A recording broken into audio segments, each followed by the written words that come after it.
Bom, o Fenelon vai trazer alguns destaques para a gente hoje, relacionados inicialmente à economia. É uma preocupação de todas as pessoas, porque a economia está parada. Não só no Brasil, não é, Fenelon? Sim. No mundo inteiro.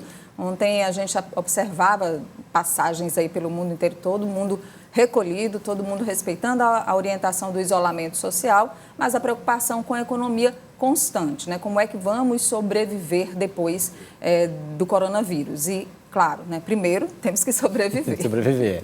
Bom, e essa questão da economia ou do isolamento total é, inclusive, um motivo dessa politização que a gente está vendo nacionalmente.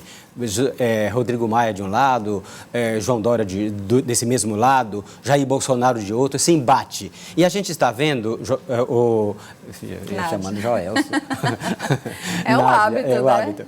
A gente está vendo, Nádia, uma preocupação grande que começa aqui no Piauí, alcança o Piauí.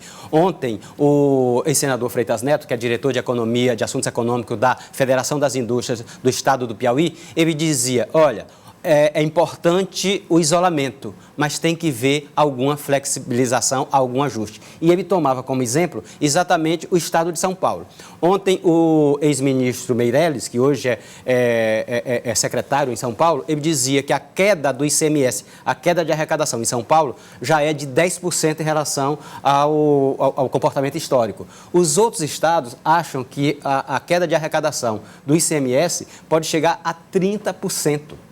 Então, isso é terrível para as finanças de qualquer estado. A gente está vendo esse movimento em vários estados. Em São Paulo, que mantém a indústria razoavelmente em ordem, até a construção civil, lá com alguns cuidados, como, por exemplo, quem tem mais de 60 anos fica em casa, quem tem algum problema de saúde também fica em casa, alguns cuidados como em cada cômodo, só um operário, ou quando é uma casa, um edifício uniresidencial, unifamiliar, melhor dizendo, uma pessoa por unidade. Então, esse tipo de cuidado que gera um certo isolamento sem comprometer a economia. E a gente tem o que está acontecendo aqui no Ceará. Sim. O Ceará já flexibilizou algumas áreas, como, por exemplo, oficinas, e tem marcado para amanhã uma reunião entre os empresários e o governador do estado, Camilo Santana, para buscar uma flexibilização nessa economia. A gente está vendo aí um print do Diário do Nordeste, Fortaleza, exatamente chamando a atenção para esse detalhe da flexibilização em áreas como oficinas, né? E a gente está vendo que há essa preocupação. E aqui no Piauí também. Lá no Ceará está aí a reunião marcada para amanhã, sexta-feira, buscando, Nádia, manter a economia funcionando sem romper com os cuidados de isolamento social. O prefeito Firmino Filho fez um comentário ontem sobre o pronunciamento polêmico do presidente Bolsonaro, que tem recomendações contraditórias, apesar do ministro Mandetta ontem ter afinado um pouco o discurso, né, com o do presidente Bolsonaro, mas o prefeito Firmino falou sobre esse polêmico pronunciamento com relação ao isolamento social.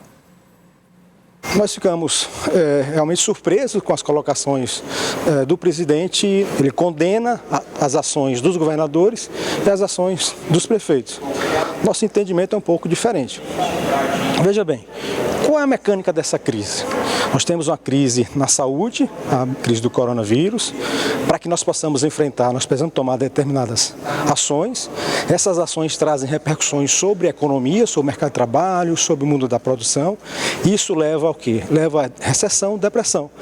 Mas é necessário que as autoridades centrais possam garantir a liquidez da economia, tomar atitudes econômicas necessárias, apropriadas, para que a economia continue a girar, para que a população não passe fome. Então essa é uma responsabilidade, especialmente do governo central, porque ele tem a capacidade de emitir moeda e tem a capacidade de se endividar.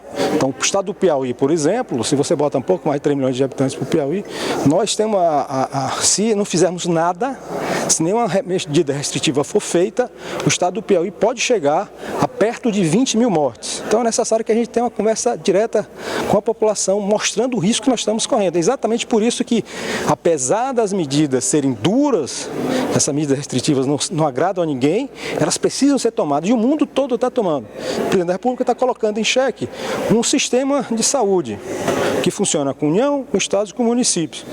Ele está demonstrando que não confia na capacidade de decisão, de gerenciamento de prefeitos e governadores. Se ele não acredita na ONU, se ele não acredita na Organização Mundial de Saúde, que ele assuma a rede de assistência à saúde de todo o Brasil e faça aquilo que ele achar melhor, mas assuma também as consequências dos seus atos.